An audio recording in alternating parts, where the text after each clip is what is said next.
Hello, I'm Susie Nightingale and I'm here for the Perfume Society unboxing the autumn seasonal scent box. Now, I am so excited for this one, I can't tell you. I make no bones about it. Autumn is my favourite season by far. I like that Indian summer, you know, the warmer days still here, just about clinging on, but there's a nip in the air, and I think there's a particular day where you feel the season change, and that always makes me want to change up my fragrances to go from those sort of cologne-y, fresh or very fresh florals and uplifting scents to something a little bit more cozier.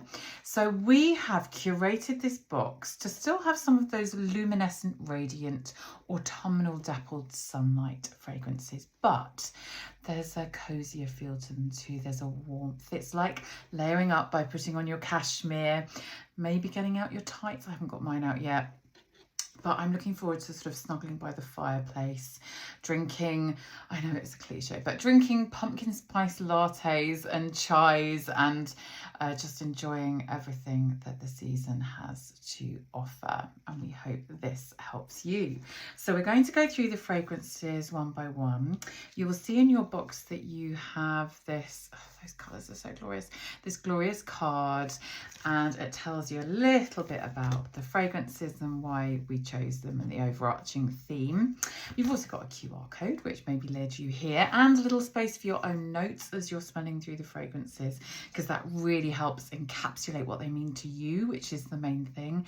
Maybe choose your favourite, or some surprising things that you found that you weren't expecting. You will also notice that we have this little note in your box. Sadly, we were meant to get Jean Paul Gaultier Le Beau, but that has been held up in customs. He's maybe gone on shore leave somewhere. But we have got another amazing Jean Paul Gaultier fragrance for you, which we'll go through, which is Scandal Pour Homme, which is a modern classic and one of their best sellers by far. So we're excited to bring that to you instead. So we will start, I think, with Giorgio Armani My Way. I'm not sure if these are going to focus properly, but My Way has become, I think, an instant classic. It is beautiful. It's that mixture of bergamot and orange blossom, the warmth of that. And there's tuberose and jasmine as well, which are integral to the formula that the perfume has made. And the perfumes, by the way, master perfumer Carlos Benaim and senior perfumer Bruno Jonovic. And it's just exquisite. It's that floralcy, but it's the warmth of it as well. There's real heart in this fragrance, and I'm not just talking about the heart notes. It's the white flowers, and yes, that light-filled radiance, but there's a free-spirited spirit to it. I don't know if you've seen the advertising campaign and the beautiful adverts on television for this fragrance, but it really evokes it. It's feminine, but it's modern, it's courageous, it's encouraging you to follow your dreams and be who you want to be. And of course, they have an amazing sustainability ethos now. The bottles are refillable, the ingredients are sustainably sourced, and that's really important to Giorgio Armani at the moment. So wonderful that they're focusing on that. But back to the fragrance, my goodness, the vanilla in this just has me absolutely hooked. It's creamy, it's grown up, it's sophisticated, it's Moorish, it's snuggly. You just want to lean closer and smell it more. Adorable. Now, talking of snuggling closer and wanting to smell more, Azzaro Wanted. Oh my goodness. Yes, it was created to be addictive, and it certainly is. I think everyone at the Perfume Society who smelled it has just fallen in love with it. It's woody and spicy. It's got this sort of succulent ginger that's both refreshing but also hot. It's got that tingle of ginger with lemon, and then that tingle is intensified with spices. You've got cardamom and juniper. But it's the woodiness in this, I think, that really appeals, that sort of ambery woodiness, which just to me says autumn. It's almost, if it was a colour, it would be the colour of autumn leaves for me. it's sexy. There's no denying that. This fragrance is sexy. Again, it's self-assured, it sizzles, it's got that warmth. And I would wear this definitely. I know it's marketed more as a masculine fragrance. We happen to believe at the Perfume Society that you can wear whatever you damn please. And I will certainly be wearing this. I think it's fabulous. It's a really good example of a warm, woody fragrance. Now, for another vibe altogether, we are going a very good girl glam. And Carolina Herrera, I think, my God, if you've seen the bottles, those high-heeled shoes, they're so collectible. I know some people collect every single one and some of the limited editions as well. This one is taking a kind of fruitiness, a black cherry, bitter almond, that sort of frangipani note, but making it so glamorous, so effortlessly party girl in a bottle. And I don't know about you, I haven't worn high-heeled shoes for quite some time since lockdown. I don't think my feet are going back in those anytime soon. But wearing a fragrance, you can suddenly change your mood. You can feel frivolous and flirty and like you're going to a party and you're going to dance on the tables in your shoes or not. This has got a slight booziness to it for me as well, and it's just stunning. There's vanilla and vetiver as well. It's such a melange of these addictive, again, I'm addicted to all of these fragrances, addictive notes and delicious gourmandy notes, but it doesn't smell overly sweet. To me, it comes across as more of a sort of really grown-up floral fragrance, actually. But then you've got that undercurrent of the black cherry, which is such a trending note. I'm sure you're seeing it absolutely everywhere at the moment. And this is a really good way to try that note for yourself, to me. The rose and the lily in it are so sophisticated, and it's just fun. It makes you want to smile, it makes you want to laugh, it makes you want to sing, and maybe have a cherry cocktail of your own. Now, the next one comes, it's not Christmas yet, but does that not look like a little Christmas cracker? I just love the way that 4160 Tuesdays, for it is they, present their fragrances, and I can't resist unwrapping this one because I love it. So you've got a little bit about it printed in there, and it's Take Me to the River. So this is named after a song, and I'm going to put this straight on because I love it. Oh, it's so warm, tobacco-y, creamy, snuggly, your skin but better. But there's a kind of illicit smokiness to this fragrance as well. It's a bit like going to a secret club that only, you know, the type where you've got a special code, or you've got a door that turns around or something. A bit like a speakeasy of the 1920s and 30s. And there's rum in here as well.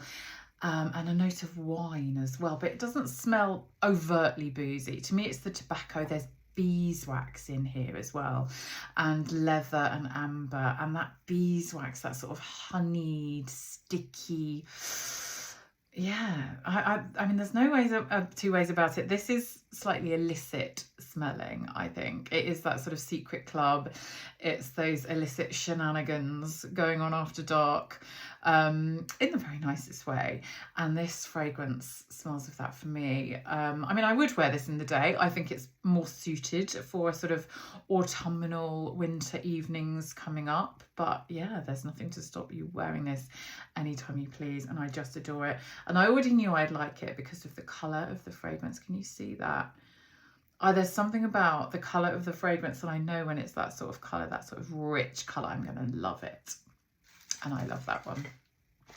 Now, another one I adore is the 8 and Bob range. And this one is Egypt. Now, each of the 8 and Bob fragrances, you have to go on perfumesociety.org, by the way, and read their entire story, because it is remarkable and needs to be turned into a film, I might add, if Netflix happen to be watching, or any other movie producers. because it's an amazing story, and there isn't time to go into it here, but you have to read it for yourself. And it involves, you know, butlers and presidents and glamorous people doing glamorous things in glamorous locations. And glamorous locations around the world inspire the fragrances for Eight & Bobbed, and obviously Egypt is the location for this one. I would say this one, it really behoves you to let this sit on your skin, because that sort of sizzle factor just builds and builds, and it wafts and nuzzles up around you and gets close and personal with you. It's amber spicy, but there's lavender in here with leather, which I think is such an unusual combination. It's a very handsome fragrance to me, but that isn't to say that a woman can't wear it. Anyone can wear this fragrance, because it is just, it feels timeless. It feels incredibly chic, like wearing the most exquisitely tailored suit or a traveling outfit, and traveling with a steamer trunk and possibly your own butler as well. Wouldn't that be nice? But yes, there are many layers and contrasting parts to this scent, which we encourage you to explore as they warm on your own skin. Now, going to JPG's Scandalous Pour Homme. Scandal Pour Homme is, I mean, it's just become an incredible success for them. If you've seen the advertising campaign, you'll know it's so Jean Paul Gaultier. I think he's got such a unique style, and it's immediately recognizable. It's very cheeky, it's very sort of naughty, wink wink, having fun with your life, expressing yourself in any way that you want through your fashion and your sense of style, and also your fragrance, of course. Now this one, I would say, I mean, it's classed as a woody fragrance. It's almost verging on a gourmand for me, because it has got a note of caramel in it. But don't worry, it doesn't smell like a cupcake or a, you know, sweet shop gone mad. It's just that deliciousness, it's that stickiness, it's that you want more of it. Again, I think there's something about that sort of unifying all of the fragrances in this box so that you want to go back to them. It isn't just a spray and go refreshing fragrance, which we often get in the warmer months. These are, yeah, you want to cozy up with them by the fireside and get to know them, and for other people to get to know them on your skin as well. But this one it's kind of nutty with this tonka bean almondiness as well. Yet there's mandarin in here. So again, you've got that light, and it kind of shoots through those stickier, heavier notes and lightens everything up, stops it becoming too sweet. Because the mandarin in this, it doesn't just smell of citrus, it smells of the flesh of the mandarin for me. It's really fleshy, it's pulpy, it's like smelling the seeds. It's like you've just torn open a mandarin, and it's the whole thing. You've just crushed it in your hands, or crushed it into maybe another cocktail that you might be enjoying. And so yeah, it's very grown up, but you've got head clearing clary sage, which isn't always easy to say, but that sort of herbaceous note as well, it marries really well with all of those other notes that aren't expected, that do something different, which is so Jean Paul Gaultier as well. It is about changing things up, not doing the expected. And I think having that mandarin with clary sage and caramel, you wouldn't think of putting it together, but it's brilliant. And the perfumers are amazing for that one as well. It's Quentin Bisch, Christophe Renard, and Natalie Chetto. I think it's Chetto. Apologies, Natalie, if that's incorrect. But yeah, they always use amazing perfumers for their fragrances. Now, oh my goodness, Molton Brown, what are you doing to me, this Rose Dunes? I went into the shop because this was an exclusive in the Molton Brown shop in London on Oxford Street. And I smelled it in there first, and I just thought I need this entire range because they do some beautiful body care that goes with it as well. Rose Dunes is oh, it's so warm. It's inspired by the Arabian desert, and actually inspired because I'm lucky enough to talk to the perfumer, who is Philippe Paparella Paris, and he was explaining that this is inspired by what they call the desert rose in Arabia, and it's not a flower, it's not a plant at all. It's a collection of crystal minerals that's a mixture of sand and these minerals in the air, and the way that the wind blows, it just forms them, and moisture in the air forms them into these petals that actually look like roses. You can Google the images for yourself, and they're incredible, and they sort of slightly glisten. So it's that sort of otherworldly dreamscape, that sort of iridescent shimmering mirage that we're being drawn to here. And he was actually inspired by I think he said it was his grandmother who used to come back with spices and ingredients and fragrances from travelling to Arabia, and that made him want to be a perfumer, which is so interesting, such a touching story, that he's now being able to create those memories in this fragrance from Alton Brown. And it's got a freshness as well though. So having said that it's warm and sort of shimmering and like a desert rose, yes, you get the heat, but there's a greenness to this rose as well, which I think plays up that sort of crystalline aspect of it glinting in the sun, that sort of clearness to it. So it's not too heavy, it doesn't feel too wintry. I would say that they also, this is the eau de toilette in the box, they also do an eau de parfum, and that is definitely richer, more velvety rose. It's more traditional spicy warmth for winter, but this is the perfect transitional fragrance, I would say, because it is that meeting place between the freshness and the greenness and that sort of almost juicy fruitiness of the rose and those simmering desert spices. Just perfection. Now another rose. I absolutely adore this house. Now I have also been lucky enough to meet the founder of the house, David Froissart, and his family, first of all, he grew up being surrounded by perfumes because his family sold fragrance ingredients, and they were heavily involved in the fragrance industry for years. He has then worked for some of the best known niche houses in the world, and he wanted to set up his own house. And obvious fragrances are, they take one note and they focus on that, so nothing becomes overly complicated. Everything is pared back, everything is going back to the heart of perfumery, allowing the perfumers to express those notes, to, yes, surround them with other notes as well, that enhance them though, and don't seek to cover them or make them overly complex. So Une Rose is a floral ombre. So again, it's that meeting place between that floralcy and that freshness, and then this warmth that just wraps you in like a cashmere shawl around your shoulders as the sun sets. And this is Egyptian geranium, Italian bergamot. You've got grapefruit extract from Florida and Mexican tangerine, so you can see there's some freshness at play there. But it also has Indian pink pepper and cardamom, which add that sort of piquancy, that pop of spiciness that warms on your skin as you wear it.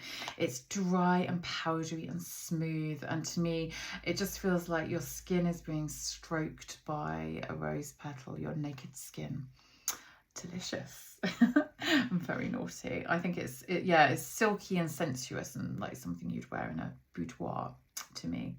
Now we are now going to get some clothes on and go for a walk with Ruth Marstenbrook Marlin, and this is it's not going to focus, I don't think, but this is just glorious. It's one of their just released fragrances, and it focuses on English lavender, which is such an overlooked ingredient.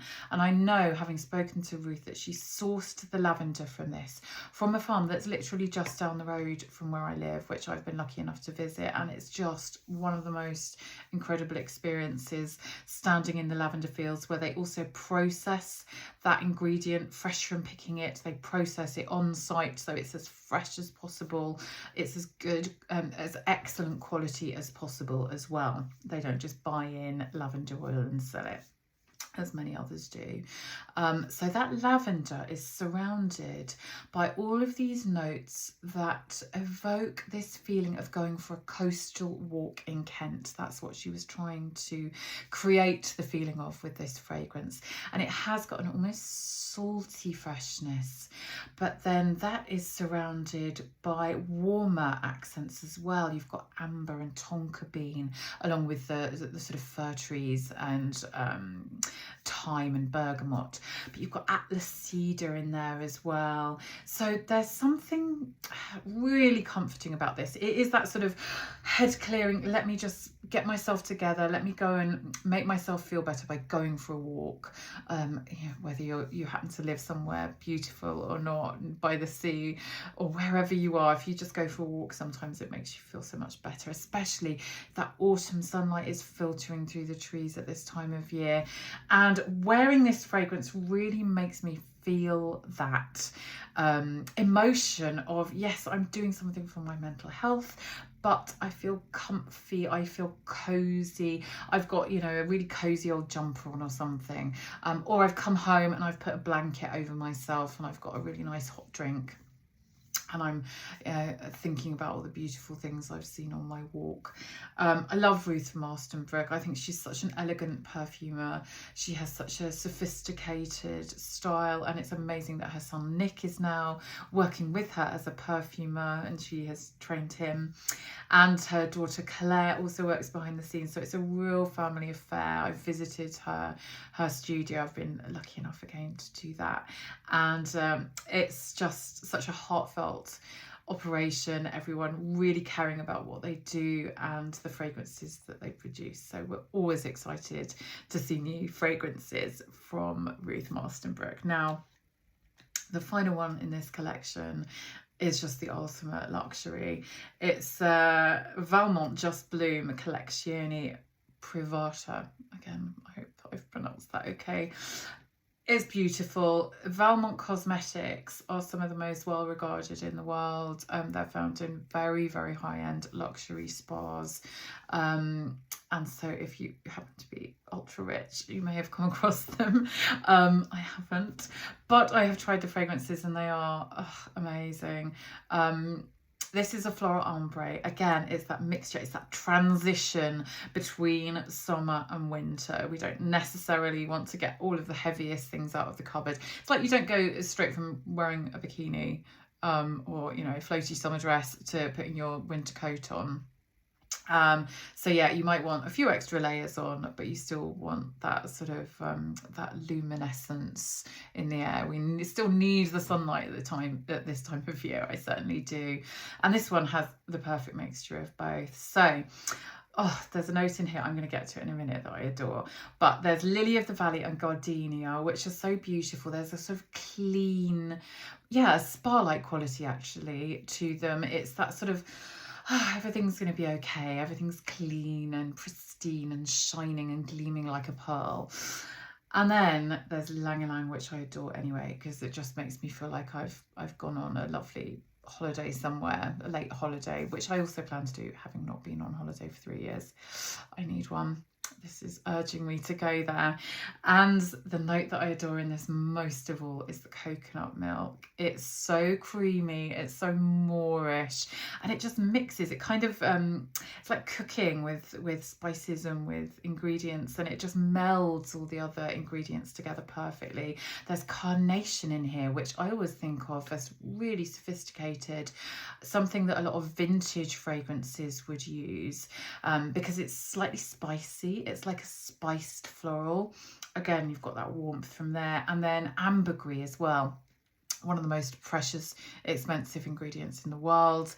And they call it floating amber.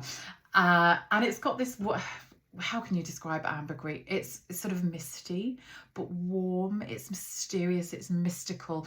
It is that secret ingredient, that sprinkling that a master perfumer uses to just add that something else that boosts the fragrance from just being beautiful to just being, oh my God, I have to wear this. I have to have it on my skin. And that does this in here for me. It's autumnal, it's sun dapples, and it's a complete delight to wear. We really hope that you find something in this box that you're going to fall madly in love with. Perhaps it will push you out of your comfort zone a little bit and to try something else. And please do write your notes on the back there or on a piece of paper as you go along and smell, just so you can remember which ones you loved the most. And we can't wait to bring you the next seasonal scents box. Please look out for them. And of course, the Perfume Society discovery boxes that are throughout the year. Until then, take care, and we hope you enjoyed this discovery with us. Bye.